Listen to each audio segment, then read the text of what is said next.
Madurai AIIMS மருத்துவமனையின் தலைவர் மற்றும் உறுப்பினர்களை மத்திய சுகாதாரத்துறை நியமித்துள்ளது. உறுப்பினர்களில் ஒருவராக சுப்பையா சண்முகம் நியமிக்கப்பட்டிருப்பது சர்ச்சையை ஏற்படுத்தியுள்ளது.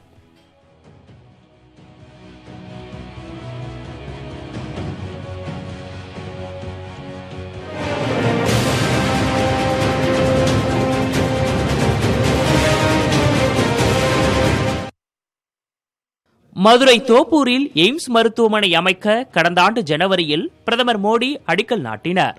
அந்த மருத்துவமனைக்கு தலைவராக புதுச்சேரி ஜிப்மர் மருத்துவமனையின் தலைவராக பணியாற்றி வரும் VM கட்டோச் தலைவராக நியமிக்கப்பட்டுள்ளார்.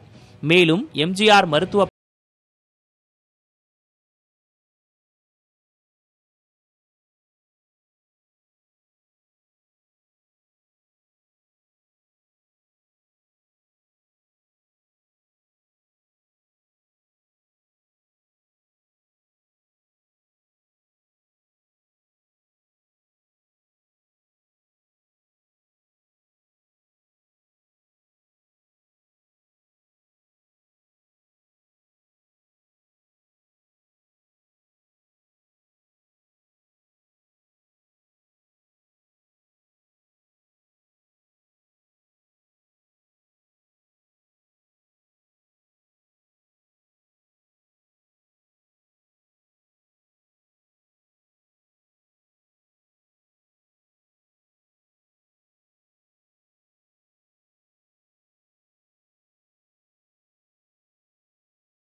சிறுத்தைகள் கட்சி போராட்டத்தில் ஈடுபடும் என அக்கட்சியின் தலைவர் திருமாவளவன் தெரிவித்துள்ளார்.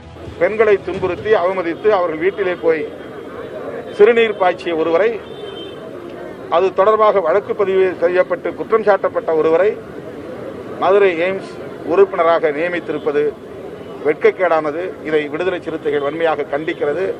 அந்த நியமன ஆணையை உடனடியாக திரும்ப பெற வேண்டும். இல்லையே அதை எதிர்த்தும் விடுதலை சிறுத்தைகள் போராட்டம் நடத்தும் என்பதையும் தெரிவித்துக் கொள்கிறோம். அப்படிப்பட்ட பெண்களிடம் இழிவாக நடந்து கொள்கிற ஒருவரை எய்ம்ஸ் மருத்துவமனை குழுவில் உறுப்பினராக நியமித்திருப்பது கடுமையான கண்டனத்துக்குரியது. பெண்களை இழிவுபடுத்துறவங்களுக்கு தான் பிஜேபியில பதவி கிடைக்கும் அப்படின்னு சொல்ற மாதிரி இது இருக்கு. எய்ம்ஸ் மருத்துவமனை உறுப்பினர் குழுவில் தமிழக எம்பிக்கள் யாருமே நியமிக்கப்படாததும் சர்ச்சையை ஏற்படுத்தியுள்ளது. இந்த உறுப்பினர் நியமனத்தில் 3 நாடாளுமன்ற உறுப்பினர்களை நியமிக்க வேண்டும் என்கிற ஒரு பொது விதி இருக்கிறது. ஆகவே மத்திய அரசு இது குறித்து ஆய்வு நடத்தி உடனடியாக இந்த 3 நாடாளுமன்ற உறுப்பினர்களை மதுரை எய்ம்ஸ் மருத்துவமனைக்கான உறுப்பினர்களாக நியமிப்பதற்கு உரிய முறையிலே நடவடிக்கை எடுக்க வேண்டும். மதுரை எய்ம்ஸ் மருத்துவமனை அமைய உள்ள இடத்தில் சுற்றுச்சுவர் அமைக்கும் பணி நிறைவடைந்துள்ளது. ஜனவரிக்கு பிறகு பிற கட்டுமான பணிகள் தொடங்க வாய்ப்புள்ளதாக கூறப்படுகிறது.